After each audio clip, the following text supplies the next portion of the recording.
I guess rogue archaeology is kind of taking history and using archaeology to back that history and that history to back that archaeology, which would turn the world of archaeology upside down.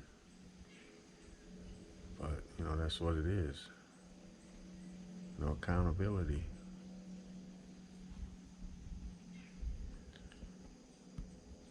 So all I've been thinking about past couple of days is what rogue archaeology means to me.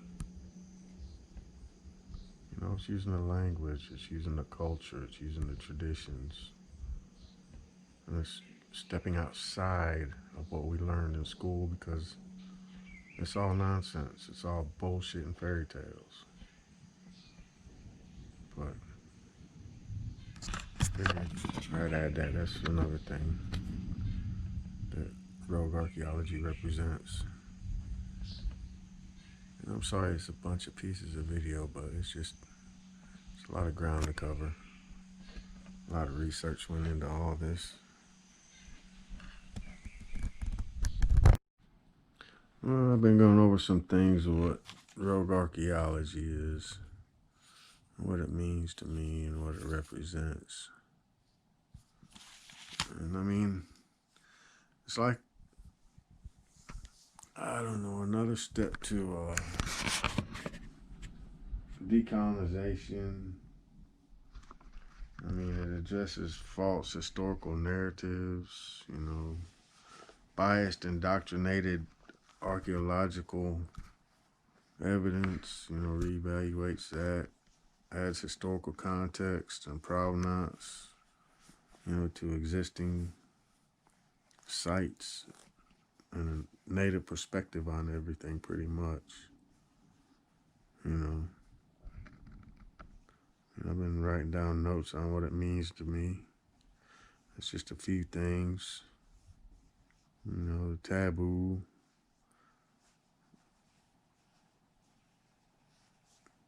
doctrine of discovery, manifest destiny, removal, indigenizing pretty much archaeology and history. Something that probably should have been done a long time ago by natives, because I'm applying indigenous culture and traditions, political and social structures and symbolism, oral traditions, territories and relationships between the territories. I'm discovering new kinds of things all the time. Right down to language, language has helped me identify a few things.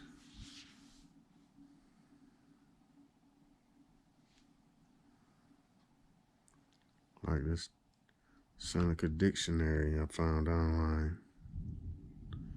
Came across, what is it? Wrote out of Waterstone was a saying that I came across. And that's the word for it. But I was thinking, what's the context that would be used in wrote out of Waterstone? And of course, I already got wrote out of Waterstones. That's what I've been working on.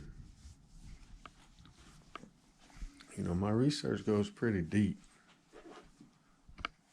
I don't just fly off and shoot off my mouth off about anything. It's a lot of research goes into what I do. I don't just do it to do it. I do it because it's a responsibility. Found this the other day before yesterday.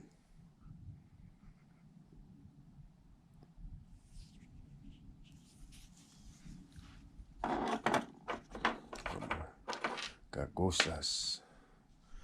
Oh, that's some stuff I found too. It's just past 3 times I've been out, these are things I found. Can't see real good, but yeah, it's all something. Anyway, just ain't really posted anything in a while. figure I'd drop in a little bit about what I've been working on. And basically, I've been working on my rogue archaeology and trying to get some new video content.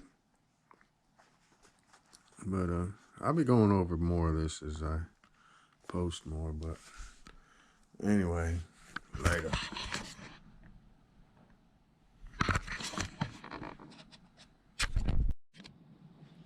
You know, it kind of makes me mad that people find the same kind of things I'm finding and don't put it in proper context. They just base it on what it looks like and the style that it supposedly originated, period wise. I mean, it pisses me off because there's so much involved in the history on this continent that all this explains, and it's not being explained. I mean, I kind of got into it young, but never had time to do it. But I always read about it. And everything I've read is pretty much wrong based on what I find and how I find things and how I associate stuff to the context in which I find it in. I mean, more people need to do this that are not trapped in the status quo of what archaeology on this continent is today, because it's all wrong. I mean, you don't learn anything about the people it came from, who made it, why it's there. They don't want to face the true history of everything. But I cross-reference everything to death, be it from the computer, my books. People tell me.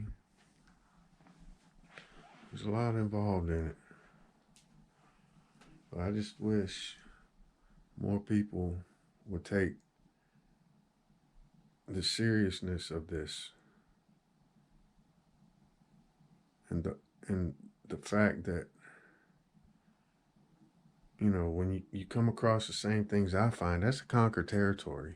It's just a matter of pinpointing at what point in time. And like where I'm at, when wasn't there a point in time? Even in the 60s, when Kenzel was getting what it was getting, it was happening right here too at the same time, same people.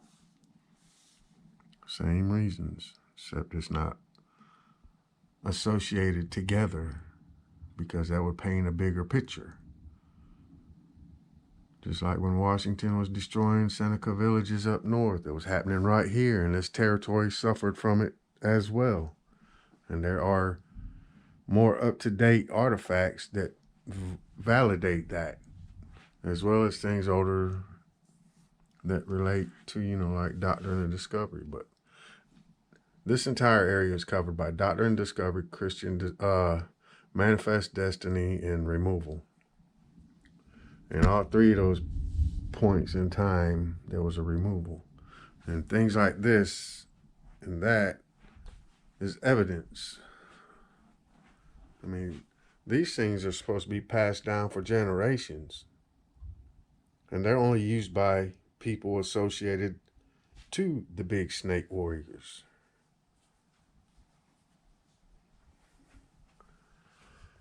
These maps could be utilized by anyone traversing the waterways that knew where they could find them.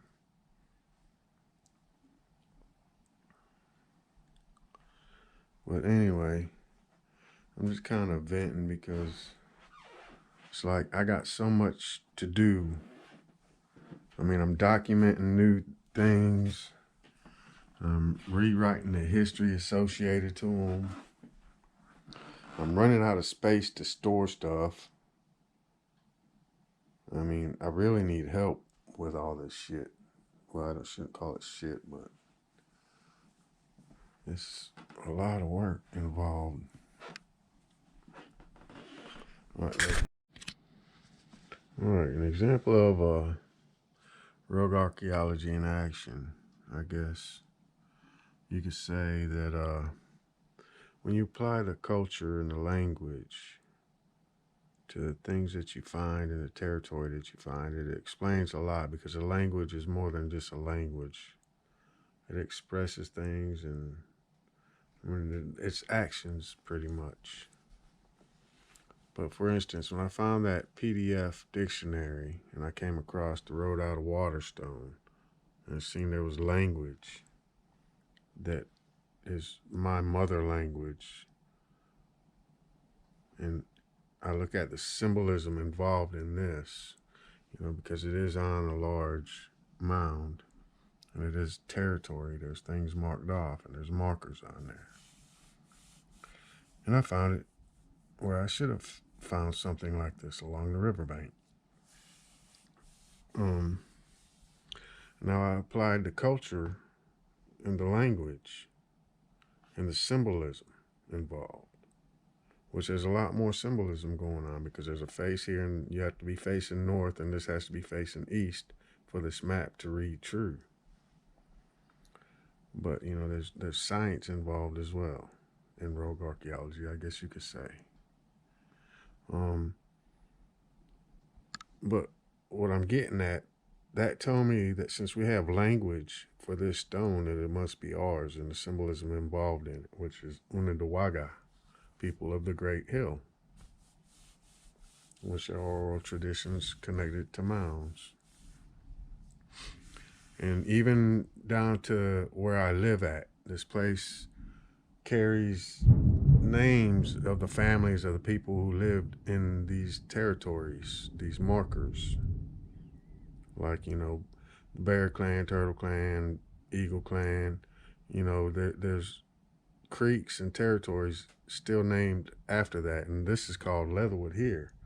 Now, in that same dictionary, I came across the word Atge Soda, which translates to Leatherwood. So long before colonization here, this was known as Leatherwood, Atge Soda.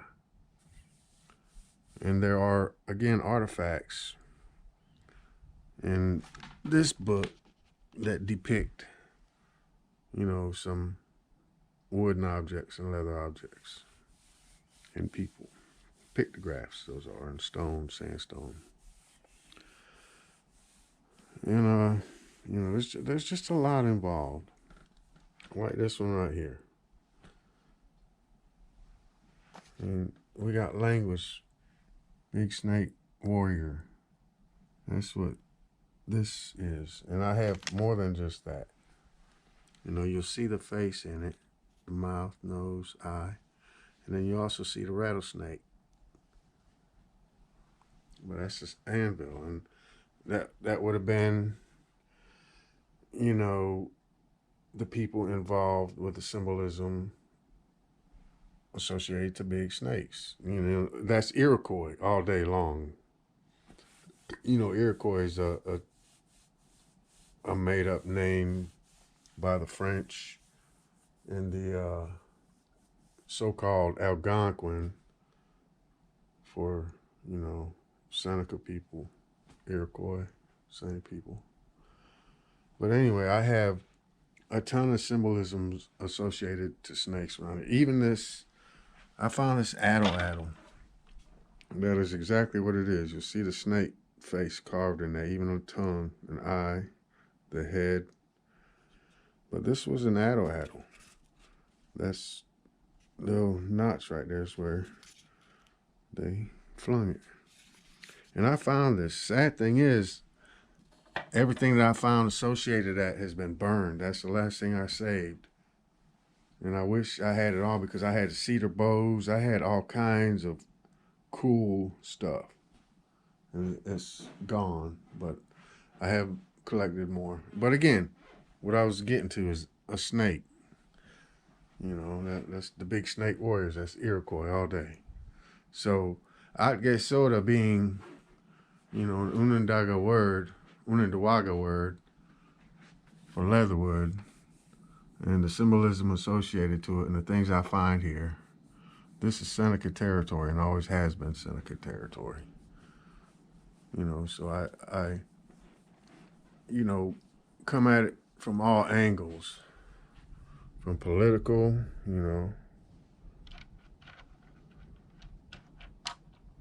to, the finding stuff and trying to date it and figure out what point in time it all went down, took place. But again, that's another little thing I just wanted to add, since I've been home and it's raining, storming. I figured I'd make some content dealing with what rogue archaeology is. Sorry everything's so scattered and not quite organized, but I'll be going over a lot of this a couple more times. Later.